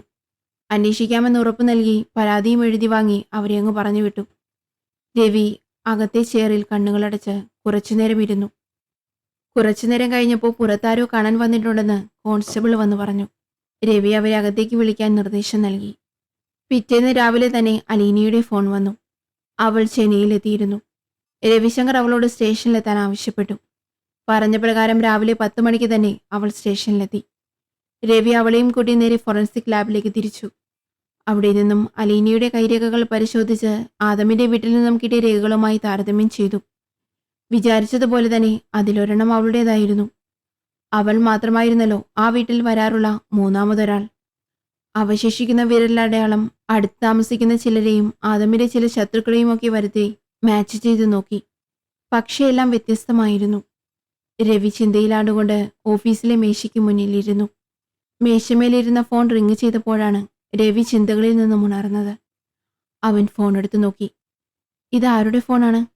അവനത് തിരിച്ചും മറച്ചും നോക്കിക്കൊണ്ടിരിക്കെ വീണ്ടും ഫോൺ റിങ് ചെയ്തപ്പോൾ അവൻ കോൾ എടുത്തു. പൊടുന്നനെ അപ്പുറത്തു നിന്ന് ഒരു സ്ത്രീ ശബ്ദം ആക്രോശിച്ചു. നിങ്ങളിത് എവിടെയാ? ഞാൻ നിങ്ങളോട് പറഞ്ഞില്ലേ ചെന്നൈക്കൊന്നും പോകണ്ടാന്ന്. നമുക്ക് ആ കേസിൽ എന്താ കാര്യം? രവി ഒന്നും പറയാതെ ഫോൺ കട്ട് ചെയ്തു. അപ്പോഴാണ് അവൻ ഫോണിലെ വാൾപേപ്പർ ശ്രദ്ധിച്ചത്. അതിൽ അരുണിന്റെ ചിത്രമായിരുന്നു. അരുൺ ഫോൺ എടുക്കാൻ മറന്നിരിക്കുന്നു. രവി ഫോൺ എടുത്ത് നോക്കവേ അത് പിന്നെയും റിങ് ചെയ്തു. അത് മറ്റൊരു നമ്പറാണ്. ഹലോ സർ, ഞാൻ അരുണാണ്. ഫോൺ അറിയാതെ വെച്ച് മറന്നുപോയി. ഞാനാണെങ്കിൽ അവിടെ നിന്നും തിരിക്കുകയും ചെയ്തു. ഇവിടെ എത്താറായപ്പോഴാണ് ഫോണിന്റെ കാര്യം ഓർമ്മ വരുന്നത്. ഇപ്പോൾ വിളിക്കുന്നത് കൂട്ടുകാരൻ്റെ ഫോണിൽ നിന്നാണ്. അരുൺ, ഇനി ഇതെങ്ങനെ തനിക്ക് തരും? അല്ല, താൻ വീട്ടിൽ പോയില്ലേ? ഇല്ല സാർ, നേരെ കൂട്ടുകാരൻ്റെ വീട്ടിലേക്കാണ് പോയത്. എന്താ സാർ ചോദിച്ചേ? തൻ്റെ ഭാര്യ വിളിച്ചിരുന്നു. ഉം. സാർ, ഞാൻ നാളെയോ മറ്റന്നാളോ വന്ന് ഫോൺ വാങ്ങിച്ചോളാം. ശരി, എന്നാൽ അങ്ങനെ ആവട്ടെ. രവി ഫോൺ കട്ട് ചെയ്ത ശേഷം അത് ഓഫാക്കി മേശയ്ക്കുള്ളിലേക്ക് വെച്ചു. അരുൺ നാട്ടിലെത്തിയിരുന്നു. അനിയന്റെ മരണത്തെ സംബന്ധിച്ചുള്ള കേസിനെക്കുറിച്ച് അറിയാനായി സ്റ്റേഷനിൽ ചെന്നിരുന്നു. അപ്പോഴാണ് ഫോൺ അവിടെ വെച്ച് മറക്കുന്നത്. നേരെ ഉച്ചയായി. ഭക്ഷണം കഴിക്കാനായി അവൻ പുറത്തേക്കിറങ്ങി. കുറച്ചപ്പുറത്തായി ഒരു ഹോട്ടലുണ്ട്. സ്ഥിരം അവിടുന്ന് തന്നെ ഭക്ഷണം. ഭക്ഷണം കഴിച്ചു മടങ്ങി വരവെയാണ് അമ്മയുടെ നേരം തെറ്റിയ ഫോൺ കോൾ. പരിഭ്രമത്തോടെ ഫോൺ എടുത്തു. അമ്മയുടെ സ്വരം നേർത്തതായിരുന്നു. ഇടക്കാലയളവിൽ ഒഴിഞ്ഞു നിൽക്കുകയായിരുന്ന ആസ്മ തലപൊക്കിയിരിക്കുന്നു. തീരെ വയ്യ. അമ്മയുടെ സംസാരം കേട്ടപ്പോൾ അങ്ങോട്ട് പോകാതെ രവിക്ക് ഇരിക്കപ്പുറതിയില്ലാതായി. ഈ സമയത്തൊരു ലീവ് കിട്ടുക നടക്കാത്ത കാര്യമാണ്. എന്നിരുന്നാലും വേറെ വഴിയില്ലാത്തതുകൊണ്ട് എങ്ങനെയെങ്കിലും പോവുക തന്നെ. ഈ അവസ്ഥയിൽ അമ്മയെ തനിച്ചാക്കുക വയ്യ. മേലുദ്യോഗസ്ഥനോട് ആരോഗ്യ പ്രശ്നങ്ങളുടെ പേരിൽ കളവും പറഞ്ഞ് ലീവെടുത്ത് രവി തിരിച്ചു. വീണ്ടും നാട്ടിലേക്ക്. പോകുന്ന വഴി അവൻ അരുണിനെ വിളിച്ചു. എടോ, താനിനി ഇങ്ങോട്ട് വരണ്ട. ഞാനിന്ന് നാട്ടിലേക്ക് വരുന്നുണ്ട്. തൻ്റെ ഫോൺ ഞാൻ കൊണ്ടുവന്നേക്കാം. വലിയ ഉപകാരം സർ. രവി പോകുന്ന വഴി ആദമിന്റെ വീട്ടിൽ ഒരിക്കൽ കൂടെ കയറി. ഇപ്രാവശ്യം ഉദ്ദേശം അരുണിന്റെ ഫോൺ കൈമാറുകയാണ്. വീട്ടിലെത്തി കോളിംഗ് ബെല്ലടിച്ചപ്പോൾ കതക് തുറന്നത് ഒരു യുവതിയായിരുന്നു. നെറുകയിലെ സിന്ദൂരവും താലിയും വെച്ച് രവി ആളെ മനസ്സിലാക്കി. അവൾ രവിയെ കണ്ട് ചെറുതായൊന്ന് പരിഭ്രമിച്ചു. അപ്പോഴേക്കും അരുൺ മുകളിലെ കോവണി ഇറങ്ങി താഴേക്ക് വന്നു. രവി ഫോൺ കൊടുത്തു പോകാൻ ഒരുങ്ങവേ അരുൺ അവനെ നിർബന്ധിച്ചു പിടിച്ചിരുത്തി. ഒരു കപ്പ് ചായ കുടിച്ചിട്ട് പോവാം. മനസ്സില്ലാ മനസ്സോടെ രവി സോഫയിലിരുന്നു. അരുൺ രവിയോട് എന്തൊക്കെയോ സംസാരിച്ചു കൊണ്ടിരുന്നു. ജോലിക്കാരി ചായക്കപ്പുമായി എത്തി. ചായ കുടിച്ചുകൊണ്ടിരിക്കെ രവി ചുറ്റിലും കണ്ണോടിച്ചു. ഷോക്കേസിൽ ഒരുപാട് ട്രോഫികളും പഴയ പല ചിത്രങ്ങളും നിരത്തി വെച്ചിട്ടുണ്ട്. അതിലൊരു ചിത്രത്തിലാണ് രവിയുടെ കണ്ണുകൾ ഉടക്കിയത്. അവൻ പൊടുന്നനെ സോഫയിൽ നിന്നും എഴുന്നേറ്റു. അകത്ത് വെച്ചിരിക്കുന്ന ഫോട്ടോയിൽ ഒന്നിനു നേരെ കൈ ചൂണ്ടി രവി ഞെട്ടലോടെ ചോദിച്ചു, ഇതാരുടെ ഫോട്ടോയാ? അതിവളുടെ പഴയ കോളേജ് ഗ്രൂപ്പ് ഫോട്ടോയാ സാർ. ഇവിടെ ഇങ്ങോട്ട് കെട്ടിക്കൊണ്ടുവന്നപ്പോൾ വീട്ടിലെ സകലമാന സാധനങ്ങൾ ഇവിടെ കൊണ്ടുവന്നിട്ടുണ്ട്. അരുൺ പരിഹാസാർത്ഥത്തിൽ പറഞ്ഞു. ഭാര്യയ്ക്ക് അത് ഇഷ്ടപ്പെട്ടില്ല. അവൾ ദേഷ്യഭാവത്തോടെ നിന്നു. എന്താ സാർ ചോദിച്ചേ? രവി ആ ചോദ്യം വകവയ്ക്കാതെ നേരെ അരുണിന്റെ ഭാര്യ സ്വാതിയുടെ അടുത്തേക്ക് ചെന്നു. തനിക്ക് രാഹുലിനെ അറിയോ? അറിയാം. രവി ഒരു നിമിഷം ഒന്നും വേണ്ടിയില്ല. പിന്നീട് അവൻ അരുണിനോടായി പറഞ്ഞു, രാഹുൽ എൻ്റെ അനിയനാണ്. അവൻ്റെ കോളേജ് ഫോട്ടോ ഇവിടെ കണ്ടപ്പോൾ ഞാനൊരല്പം ഞെട്ടിപ്പോയി. രാഹുൽ എൻ്റെ ക്ലാസ്മേറ്റ് ആയിരുന്നു സാറേ. അവൻ്റെ മരണം ഞങ്ങളെ വല്ലാതെ വിഷമിപ്പിച്ചു, സ്വാതി പറഞ്ഞു. അരുണൊന്നും മനസ്സിലാവാതെ നിന്നു. രവി ചായക്കപ്പ് ടേബിളിൽ വെച്ച് അവരോട് യാത്ര പറഞ്ഞ് അവിടെ നിന്നും ഇറങ്ങി. രവി വീട്ടിലെത്തിയപ്പോൾ ആകെ അസ്വസ്ഥനായിരുന്നു. അവൻ വീട്ടിലേക്ക് കയറി ഹാളിലെ സോഫയിൽ ചെന്നിരുന്നു. അമ്മ കാറിന്റെ ശബ്ദം കേട്ടതിനാൽ അടുക്കളയിൽ നിന്നും പുറത്തേക്ക് വന്നു നോക്കി. ആഹാ, നീ വന്നോ? എന്നിട്ടെന്താ ഇവിടെ അങ്ങ് ഇരുന്നു കളഞ്ഞത്? അവർ കർട്ടൻ നീക്കി പതിയെ അവനടുത്തേക്ക് നടന്നു വന്നു. ഒന്നുമില്ലമ്മേ, നല്ല യാത്രാക്ഷീണം. മോനെ, ഞാനൊരു ചായ എടുക്കാം. അമ്മ വീണ്ടും പണിപ്പെട്ട് അകത്തേക്ക് പോയി. അവനൊന്നും മിണ്ടിയില്ല. അവൻ ചുവരിൽ ഉറപ്പിച്ചു വെച്ച ചിത്രങ്ങളിലേക്ക് നോക്കിക്കൊണ്ടിരുന്നു. അച്ഛൻ്റെയും രാഹുലിൻ്റെയും ഫോട്ടോ. എന്തോ രാഹുലിൻ്റെ ഓർമ്മകൾ മനസ്സിലേക്ക് കയറി കയറി വന്നു. ഇന്നും അവൻ ഇവിടെ ഉണ്ടായിരുന്നെങ്കിൽ എന്നവൻ ആശിച്ചു.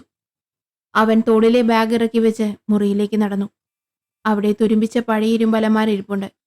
അതിനെപ്പോലെ തന്നെയുള്ള തുരുമ്പിച്ച ഓർമ്മകൾ പേറുകയാണതും. അച്ഛൻ്റെയും അമ്മയുടെയും വിവാഹം മുതലുള്ള എല്ലാ ഫോട്ടോകളും ആൽബങ്ങളും അതിലുണ്ട്. പിന്നെ അമ്മയുടെ പഴകിയ വിവാഹ സാരി, അച്ഛൻ്റെ പോലീസ് യൂണിഫോം, അങ്ങനെ ചിലതെല്ലാം. രവി താക്കോലെടുത്ത് അലമാര തുറന്നു. അലോസരപ്പെടുത്തുന്ന ഒരുതരം ശബ്ദത്തോടെയാണ് അത് തുറക്കപ്പെട്ടത്.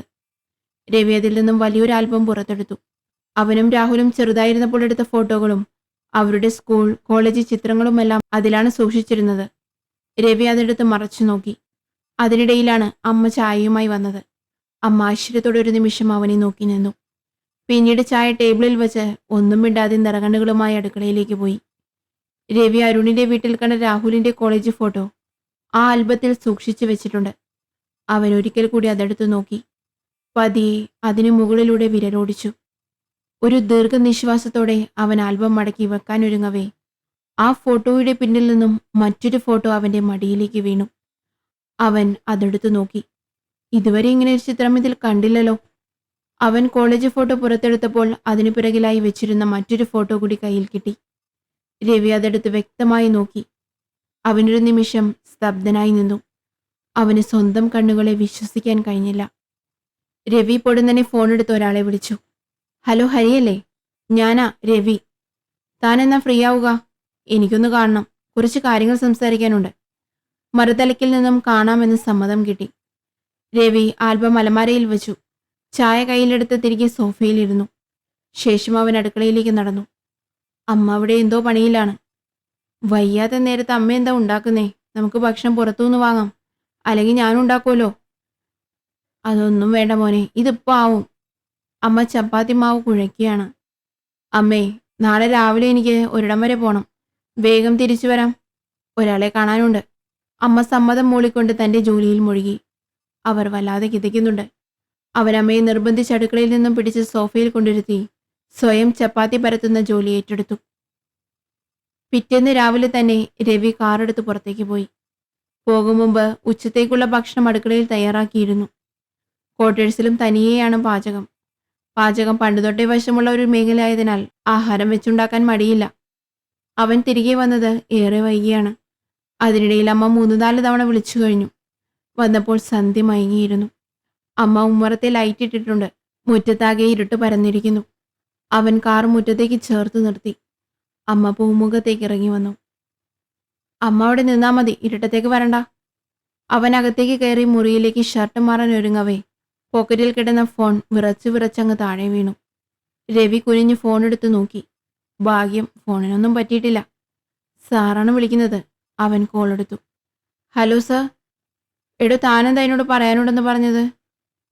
ഞാനൊരു മീറ്റിങ്ങിലായിരുന്നു, കോൾ എടുക്കാൻ പറ്റിയില്ല. തൻ്റെ കേസ് അന്വേഷണം എവിടെ വരെയായി? സർ, ഞാൻ വിളിച്ചത് പ്രധാനപ്പെട്ട ഒരു കാര്യം പറയാനാണ്. എൻ്റെ ഊഹ ശരിയാണെങ്കിൽ ഈ കേസ് അവസാനിക്കാറായിരിക്കുന്നു. വൈകാതെ തന്നെ ആദമിൻ്റെ കൊലയാളിയെ നമ്മൾ കണ്ടെത്തും. രവി നീണ്ട ഫോൺ സംഭാഷണത്തിനു ശേഷം ഫോൺ ഓഫാക്കി മേശമേൽ വെച്ചു. അമ്മ കിടക്കുകയാണ്. നാളെ രാവിലെ അമ്മയും മറ്റൊരു ഡോക്ടറെ കാണിക്കണം. എന്നിട്ട് വേണം എനിക്ക് തിരികെ പോകാൻ. ഇനി പോകാതിരുന്നാൽ ശരിയാവില്ല, അവൻ ചിന്തിച്ചു. രവി സ്റ്റേഷനിലേക്ക് വിളിച്ച് ലീവ് ക്യാൻസൽ ചെയ്തു. പിറ്റേന്ന് രാവിലെ തന്നെ അമ്മയെ നല്ലൊരു ഡോക്ടറെ കാണിച്ച് മരുന്നും വാങ്ങി. മോനെ, നിനക്ക് 2 ദിവസം കഴിഞ്ഞ് പോയാൽ പോരെ? മറ്റന്നാളാണ് രാഹുലിന്റെ ചരമവാർഷികം. നീ ആ കാര്യം മറന്നോ? അമ്മ ചർപ്പിച്ച് ചോദിച്ചു. ഇല്ലമ്മേ, ഞാനത് മറക്കോ? ഞാൻ മറ്റന്നാൾ രാവിലെ ഇവിടെ തന്നെ ഉണ്ടാവും, ഉറപ്പ്.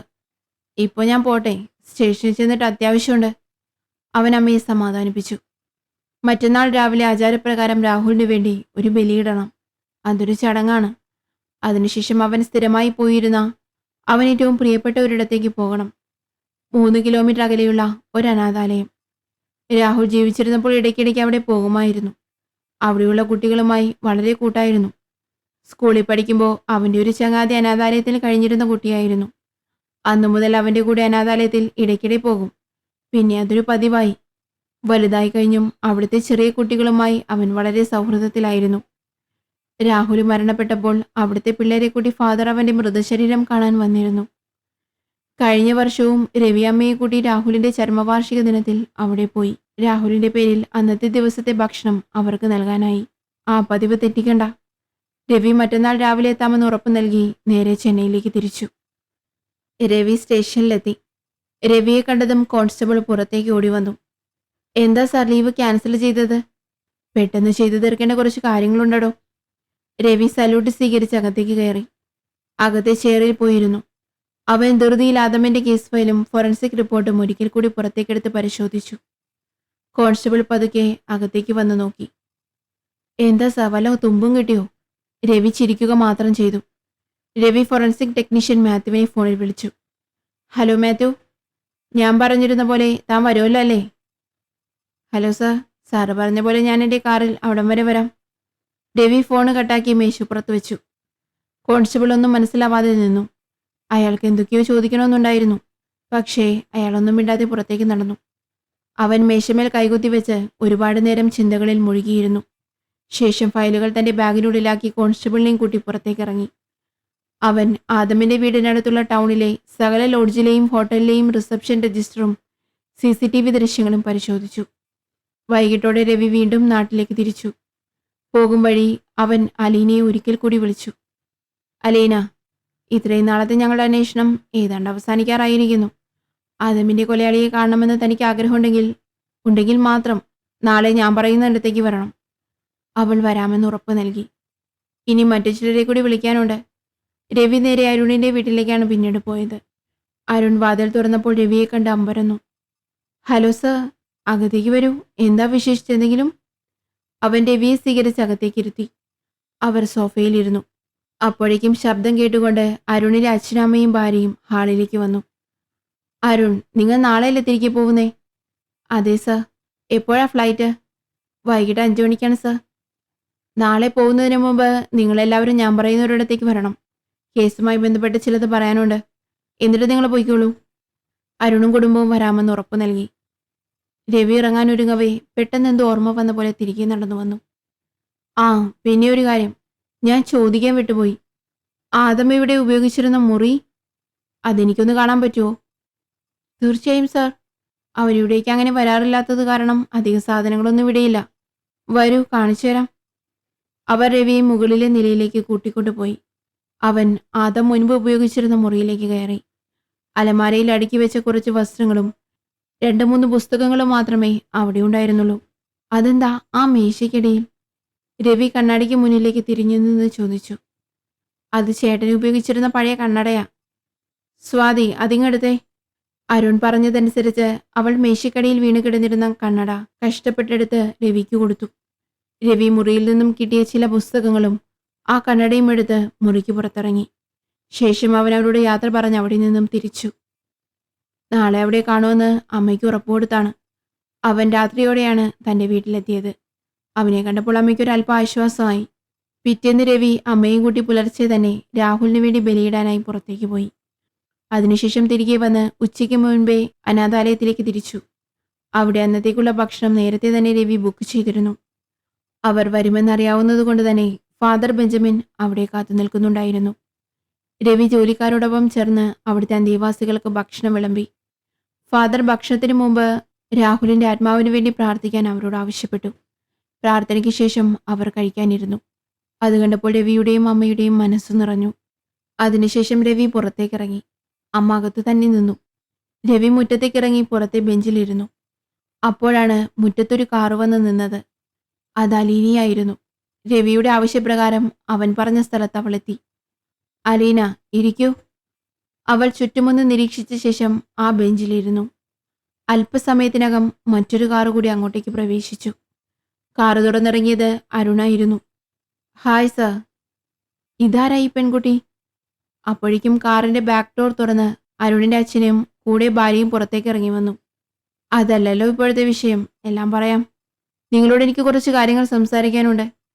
രവി അരുണിന് മറുപടി നൽകി. അവരെല്ലാവരും രവിക്ക് ചുറ്റും കൂടി നിന്നു. ഫാദർ ബെഞ്ചമിൻ അകത്തുനിന്നും പുറത്തേക്ക് വന്ന് അവരെ നോക്കി നിൽക്കുന്നുണ്ടായിരുന്നു. അയാൾ തന്റെ കയ്യിൽ ഒരു കൊന്തയും പിടിച്ച് പ്രാർത്ഥിച്ചു കൊണ്ടിരുന്നു. രവി അവരോട് എല്ലാവരോടുമായി തുടർന്നു. നമ്മളെല്ലാവരുടെ ആവശ്യമായിരുന്നു ആദമിന്റെ കൊലയാളിയെ കണ്ടെത്തുക എന്നത്. ആ അന്വേഷണത്തിൽ നിന്ന് ഞാൻ വിരാമമിടുകയാണ്. ആ കൊലപാതകിയെ നമ്മൾ കണ്ടെത്തി കഴിഞ്ഞു. എല്ലാവരും അക്ഷമരായി രവിയുടെ മുഖത്തേക്ക് തന്നെ നോക്കി നിന്നു. ആ സമയം ഒരു പോലീസ് ജീപ്പ് അങ്ങോട്ടേക്ക് കടന്നു വന്നു. അതിൽ നിന്നും 3-4 പോലീസുകാർ ഇറങ്ങി അവർക്കടുത്തേക്ക് വന്നു. മറ്റുള്ളവർ എല്ലാവരും വാഹനത്തിലേക്ക് എത്തിച്ചു നോക്കി. പക്ഷേ അതിൽ മറ്റാരും ഉണ്ടായിരുന്നില്ല. പറയൂ സർ, ആരാണ് എൻ്റെ ചേട്ടനെ കൊന്നത്? അരുൺ തിരക്ക് കൂട്ടി. രവിശങ്കർ തൻ്റെ പോക്കറ്റിൽ നിന്നും ഒരു ഫോട്ടോ പുറത്തേക്കെടുത്തു. അതിലേക്കൊന്ന് നോക്കിയ ശേഷം അത് അവർക്ക് അഭിമുഖമായി പിടിച്ചു. ഇതാണ് ആ കൊലയാളി. അരുൺ ഞെട്ടിത്തരിച്ചു നിന്നു. അയാൾക്കത് വിശ്വസിക്കാനായില്ല. അവൻ തിരിഞ്ഞു നോക്കി. സ്വാതി, നീ? എല്ലാവരും അവളെ ഉറ്റുനോക്കിക്കൊണ്ട് നിൽക്കെ അരുൺ ഉച്ചത്തിൽ സംസാരിച്ചുകൊണ്ട് രവിക്ക് നേരെ തിരിഞ്ഞു. നിങ്ങൾക്ക് കുറ്റവാളിയെ പിടിക്കാൻ കഴിഞ്ഞില്ലെന്ന് കരുതി മറ്റൊരാളുടെ മേൽ കുറ്റം കെട്ടിവെക്കാൻ നോക്കുകയാണോ? എന്റെ ഭാര്യ ഒരിക്കലും ഇങ്ങനെ ചെയ്യില്ല. അരുണിന് ദേഷ്യം അടക്കാനായില്ല. അവന്റെ സ്വരം കടുത്തു. കത്തി ജ്വലിക്കുന്ന തീനാളം പോലെ അവൻ രവിയെ നോക്കി നിന്നു. ഇല്ല, ഞാനൊന്നും ചെയ്തിട്ടില്ല. സ്വാതി അരുണിന് പിറകിലേക്ക് മറഞ്ഞു നിന്നു. അവൾ കരയാൻ ഭാവിക്കുകയാണെന്ന് മനസ്സിലായപ്പോൾ രവി അരുണിനോട് ചോദിച്ചു. ആദം മരിക്കുന്ന ദിവസം സ്വാതി നിന്റെ കൂടെ ജർമ്മനിയിലുണ്ടായിരുന്നു, സത്യം പറയണം. ഇല്ല, അവൾ അവളുടെ അമ്മയെ കാണാൻ നാട്ടിലേക്ക് വന്നിരുന്നു. അതിനെന്താ മിസ്റ്റർ, നിങ്ങൾ കേസ് വളച്ചൊടിക്കുകയാണോ? അരുൺ, ഞാൻ പറയുന്നത് സമാധാനമായി കേൾക്കാൻ നിങ്ങൾ തയ്യാറാവണം. രവി തന്റെ ബാഗ് തുറന്ന് ലാപ്ടോപ്പ് പുറത്തേക്കെടുത്തു. ഇത് ആദം മരിച്ച ദിവസം രാത്രിയിലെ ചില CCTV ദൃശ്യങ്ങളാണ്. കണ്ടു നോക്ക്. രവി ലാപ്ടോപ്പ് അവർക്ക് മുന്നിലേക്ക് തിരിച്ചു വെച്ചു. അതിൽ അന്നേ ദിവസം രാത്രി ചെന്നൈയിലെ ഹോട്ടലിൽ സ്വാതി മുറിയെടുക്കുന്നതിൻ്റെയും ആദം മരിക്കുന്നതിന് മുമ്പായി മുറിയിൽ നിന്ന് ഇറങ്ങുന്നതിൻ്റെയും ദൃശ്യങ്ങളുണ്ടായിരുന്നു. എന്താരുൺ, മറ്റു ചിലതും കൂടി കാണിക്കാം. രവി ബാഗിൽ നിന്നും ഒരു റിപ്പോർട്ട് പുറത്തെടുത്ത് അരുണിന് കൊടുത്തു. ഇതെന്താണെന്നറിയാമോ? ഞാൻ ഇന്നലെ നിങ്ങളുടെ വീട്ടിൽ വന്നപ്പോൾ സ്വാതി എനിക്ക് തന്ന ആദമിന്റെ കണ്ണടയിലെ വിരലടയാളം ആദം കൊല്ലപ്പെട്ട ദിവസം അവന്റെ വീട്ടിൽ നിന്ന് ലഭിച്ച വിരലടയാളവുമായി മാച്ചായതിന്റെ റിപ്പോർട്ട്. അത് ശേഖരിക്കാൻ വേണ്ടിയാണ് മാത്യുവിനെ പുറത്തു നിർത്തി ഞാനന്ന് നിങ്ങളുടെ വീട്ടിലേക്ക് വന്നത്. രവി പറഞ്ഞു തീർന്നതും പുറകിൽ നിന്ന പോലീസുകാർ സ്വാതിയുടെ കൈകളിൽ വിലങ്ങണിയിച്ചു. അരുൺ തകർന്നുപോയി. അവൻ അവളെ ഒരിക്കൽ കൂടി നോക്കി. അവൾ തല താഴ്ത്തി നിന്നു. പറയടി, എന്തിനാ നീ ചെയ്തത്? എന്റെ ചേട്ടൻ നിന്നോട് എന്ത് ദ്രോഹാ ചെയ്ത്? അരുൺ അവളോട് പൊട്ടിത്തെറിച്ചു. അതിനിടയിൽ രവി അവനെ തടഞ്ഞുകൊണ്ട് പറഞ്ഞു. അതിനുത്തരം ഞാൻ പറയാം അരുൺ. രവി അവന്റെ കയ്യിൽ കരുതിയ ഒരു ഫോട്ടോ കൂടി പുറത്തേക്കെടുത്തു. ഈ ഫോട്ടോയാണ് കേസ് അന്വേഷണത്തിൽ വഴിത്തിരിവായത്. അവൻ അതെടുത്ത് അവർക്ക് നേരെ കാണിച്ചു. സ്വാതി മറ്റൊരു ചെറുപ്പക്കാരന്റെ കൂടെ കൈകൾ കോർത്തുകൊണ്ടിരിക്കുന്ന ഒരു ചിത്രമായിരുന്നു അത്. ഇതാരാണെന്ന് നിങ്ങൾക്ക് ആർക്കറിയില്ലായിരിക്കും. ഇതാണ് എൻ്റെ ഒരേ ഒരു അനിയൻ രാഹുൽ. അവൻ മരിച്ചിട്ട് ഇന്നേക്ക് 2 വർഷം കഴിഞ്ഞു. ഈ ഫോട്ടോ കണ്ടപ്പോൾ ഞാൻ അമ്പരന്ന് പോയി. പിന്നീട് ഞാൻ രാഹുലിന്റെ ആത്മാർത്ഥ സുഹൃത്തായ ഹരിയെ ഫോണിൽ ബന്ധപ്പെടുകയും അവനെ കാണാനായി പിറ്റേന്ന് തന്നെ പോവുകയും ചെയ്തു. അവൻ പറഞ്ഞാണ് രാഹുലും സ്വാതിയും തമ്മിൽ പ്രണയത്തിലായിരുന്നുവെന്ന് ഞാൻ മനസ്സിലാക്കുന്നത്. അത് ചില സംശയങ്ങളിലേക്ക് വഴിവെച്ചു. തുടർന്ന് ഞാൻ ഹരിയെ വ്യക്തമായി ചോദ്യം ചെയ്തപ്പോഴാണ് ഇത്രയും നാൾ മറച്ചുവെച്ച ഒരു കാര്യം അവൻ അന്നെന്നോട് പറഞ്ഞത്. രാഹുലിന്റെ മരണം ഒരു കാർ ആക്സിഡന്റ് ആയിരുന്നു. അവൻ മരണപ്പെട്ട ദിവസം, അതായത് 2 വർഷങ്ങൾക്ക് മുമ്പ് മെയ് മാസം രാത്രി അവൻ കാറിൽ നാട്ടിലേക്ക് വരുമ്പോൾ അവന്റെ കൂടെ സ്വാതിയും ഉണ്ടായിരുന്നു എന്നാണ് ഹരി എന്നോട് പറഞ്ഞത്. എന്നാൽ അപകടം നടന്ന വിവരം രാവിലെയാണ് വഴിയാത്രക്കാർ അറിയുന്നത്. അപ്പോൾ ഇവൾ കാറിൽ ഉണ്ടായിരുന്നില്ല. രാഹുൽ സംഭവം നടന്ന രാത്രി തന്നെ മരിച്ചിരുന്നു. അന്ന് CCTVയോ മറ്റോ ഇല്ലാതിരുന്ന ഒരു ഉൾപ്രദേശത്ത് വെച്ചാണ് അപകടം നടന്നത്. അതുകൊണ്ട് തന്നെ അന്ന് അവൻ ഇടിച്ച കാർ ഞങ്ങൾക്ക് കണ്ടെത്താൻ കഴിഞ്ഞില്ല. പിന്നീട് സ്വാതി അവരാരും കണ്ടിട്ടില്ലെന്നാണ് ഹരി പറഞ്ഞത്. അവളിപ്പോൾ വിവാഹിതയാണെന്നും മറ്റൊരു മതത്തിൽപ്പെട്ട ആളെ പ്രണയിച്ച് വിവാഹം കഴിച്ചെന്നും ഞാൻ അവനോട് പറഞ്ഞപ്പോൾ അവനത് ഉൾക്കൊള്ളാനായില്ല. സ്വാതി ഒരിക്കലും അങ്ങനെ ചെയ്യില്ല എന്ന് അവൻ ഉറപ്പിച്ചു പറഞ്ഞു. രാഹുൽ മരിച്ച് 6 മാസം തികയുന്നതിന് മുമ്പേ അവനെ മറന്ന് മറ്റൊരാളെ അവൾക്ക് പ്രണയിക്കാൻ കഴിയുന്നത് എങ്ങനെയെന്ന് ഞാനും അന്ന് ചിന്തിച്ചു. ഇല്ല, അങ്ങനെ ചെയ്യാൻ ഒരു ആത്മാർത്ഥ പ്രണയിനിക്ക് കഴിയൂ? രവി അലീനയോട് ചോദിച്ചു. അവൾ എങ്ങോട്ടോ നോക്കിക്കൊണ്ട് ഇല്ലെന്ന് തലയാട്ടി. അതെ, അതിന് സ്വാതിക്ക് കഴിയില്ല. അന്നാണ് സ്വാതിയെ ഞാൻ സംശയിച്ചു തുടങ്ങിയത്. ചെന്നൈയിൽ പോയി അവിടെയുള്ള ഹോട്ടലുകളിലെല്ലാം ക്യാമറ ദൃശ്യങ്ങൾ ഞാനന്ന് പരിശോധിച്ചു. അപ്പോൾ തന്നെ സ്വാതിയെ ഞാൻ കണ്ടെത്തിയിരുന്നു. ഒന്ന് നിർത്തിയ ശേഷം രവി തുടർന്നു. ഇനി സ്വാതി പറയൂ, നീ എന്തുകൊണ്ടാണ് അരുണിനെ വിവാഹം ചെയ്തത്? ആദമിനെ കൊല്ലാനുള്ള കാരണം എന്താണ്? അതിനുത്തരം നീ തന്നെ പറഞ്ഞേ തീരൂ, ഇപ്പോ തന്നെ. സ്വാതി എല്ലാം കേട്ടുകൊണ്ട് ഒരു ജീവശവം പോലെ നിന്നു. ഒരു തേങ്ങലോടെ അവൾ പറഞ്ഞു തുടങ്ങി. അന്ന് രാഹുൽ മരണപ്പെട്ട ദിവസം രാത്രി ഞങ്ങൾ ഒരുമിച്ച് കാറിൽ നാട്ടിലേക്ക് വരികയായിരുന്നു.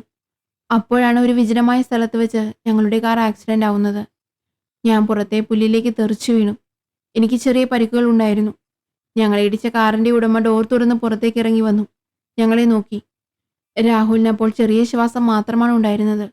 അവൻ മരണത്തോട് മല്ലടിച്ചു കൊണ്ടിരിക്കുകയാണെന്ന് മനസ്സിലാക്കിയ അയാൾ ഞങ്ങളെ ഉപേക്ഷിച്ച് പോകാൻ ഒരുങ്ങി.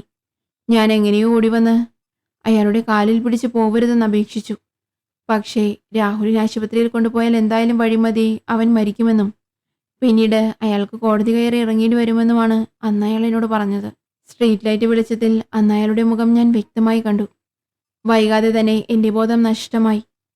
എഴുന്നേറ്റപ്പോൾ ഞാൻ ഏതൊരു ഹോസ്പിറ്റലിലായിരുന്നു. കുറെ ദൂരെയുള്ള വളരെ ഒരു ചെറിയൊരു ഹോസ്പിറ്റൽ. അവിടെ നിന്ന് മടങ്ങവേ അവിടുത്തെ നേഴ്സ് എൻ്റെ കയ്യിൽ നിന്ന് കിട്ടിയതാണെന്ന് പറഞ്ഞൊരു കാർഡ് എനിക്ക് കൊണ്ടു തന്നു. അപ്പോഴാണ് ഞാനൊരു കാര്യം മനസ്സിലാക്കിയത്. ഞങ്ങൾ ഇടിച്ച കാറിനുടമ തന്നെയാണ് എന്നെ അവിടെ എത്തിച്ചത്. പക്ഷേ രാഹുൽ അവിടെ ഇല്ലായിരുന്നു. എൻ്റെ കയ്യിലെ ഐഡന്റിറ്റി കാർഡ് അയാളുടേതായിരുന്നു. അതിൽ അയാളുടെ ഫോട്ടോയും അഡ്രസ്സും ഉണ്ടായിരുന്നു. രാത്രി ദേഷ്യത്തിൽ ഞാൻ അയാളുടെ ഷർട്ട് പിടിച്ച് വലിച്ചപ്പോൾ അയാളുടെ കഴുത്തിൽ നിന്നും പൊട്ടിപ്പോന്നതായിരിക്കാം അത്. ഞാനത് പോലീസിനെ ഏൽപ്പിച്ചില്ല. ആരോടൊന്നും പറഞ്ഞുമില്ല. എങ്ങനെയെങ്കിലും അയാളെ കണ്ടെത്തണമെന്ന് ഞാൻ ആഗ്രഹിച്ചു. എൻ്റെ ജീവിതം ഇല്ലാതാക്കിയ അയാളെ ഞാൻ വെറുത്തു. അയാൾ എന്നെയും അന്ന് അവിടെ ഉപേക്ഷിച്ചു പോയാൽ മതിയായിരുന്നു എന്നെനിക്ക് തോന്നി. വൈകാതെ ഞാൻ അയാളെ കണ്ടെത്തി. അയാളിലേക്ക് എത്താൻ ഒരേയൊരു മാർഗം അയാളുടെ അനിയൻ അരുണായിരുന്നു. ആദം വിവാഹാലോചന വന്നപ്പോൾ തന്നെ എന്നെ മനസ്സിലാക്കിയിരുന്നു. അവനത് ശക്തമായി എതിർത്തു. പക്ഷേ വീട്ടുകാരോ അരുണോ ആ എതിർപ്പ് വകവെച്ചില്ല. പിന്നെ വിവാഹശേഷം ഞങ്ങൾ ജർമ്മനിയിലേക്കും ആദം ചെന്നൈയിലേക്കും താമസം മാറി. എൻ്റെ രാഹുലിനെ കൊന്ന അയാളെ ഇല്ലാതാക്കാൻ ഞാൻ പല വഴിയും ശ്രമിച്ചു. രാഹുലിന്റെ മരണം എന്നെ ഒരു മാനസിക രോഗിക്ക് സമമാക്കി മാറ്റിയിരുന്നു. അങ്ങനെയിരിക്കെയാണ് എനിക്ക് ജർമ്മനിയിൽ നിന്നും ഒറ്റയ്ക്ക് തിരികെ വരാൻ ഒരവസരം വീണ് കിട്ടിയത്. അത് ഞാൻ പ്രയോജനപ്പെടുത്തി. അവൾ പറഞ്ഞു നിർത്തിയപ്പോൾ എല്ലാവരും നിശബ്ദമായി അവളെ നോക്കി നിൽക്കുകയായിരുന്നു. അലീന കണ്ണുനീർ വാർത്തുകൊണ്ട് മൗനിയായി നിന്നു. രവി സ്വാതിയെ ജീപ്പിൽ കയറ്റി. അവൾ തിരിഞ്ഞു നോക്കിയില്ല. നിങ്ങൾ ജീപ്പ് എടുത്തോ, ഞാൻ പുറകെ വന്നേക്കാം, രവി പോലീസുകാരെ അറിയിച്ചു. രവി അരുണിനെ നോക്കി. അവനനങ്ങാതെ തറയിൽ നോക്കി നിൽക്കുവാണ്. രവിക്ക് അവനോട് ഒന്നും പറയാൻ കഴിഞ്ഞില്ല. രവിയും അസ്വസ്ഥനായിരുന്നു. അരുണിന്റെ തോളിൽ ഒന്ന് തട്ടിയിട്ട് രവി അനാഥാലയത്തിനകത്തേക്ക് കയറി. അലീന അടുത്തിട്ടിരിക്കുന്ന ബെഞ്ചിൽ ജീവശവം പോലെയിരുന്നു. അതിനു മറുവശത്തായി അരുൺ. തുടർന്നു കിടക്കുന്ന ജീവിതം നിസ്സഹായായി അവരെ നോക്കി നിന്നു. ഡിയർ ഫ്രണ്ട്സ്, ഈ കഥ ഇവിടെ അവസാനിച്ചു. കൂടുതൽ കഥകളുമായി നമുക്ക് വീണ്ടും കാണാം. ചാനൽ ഒന്ന് സബ്സ്ക്രൈബ് ചെയ്യാൻ മറക്കണേ. കൂടെ ഒരു ലൈക്കും കൂടി. Thank you.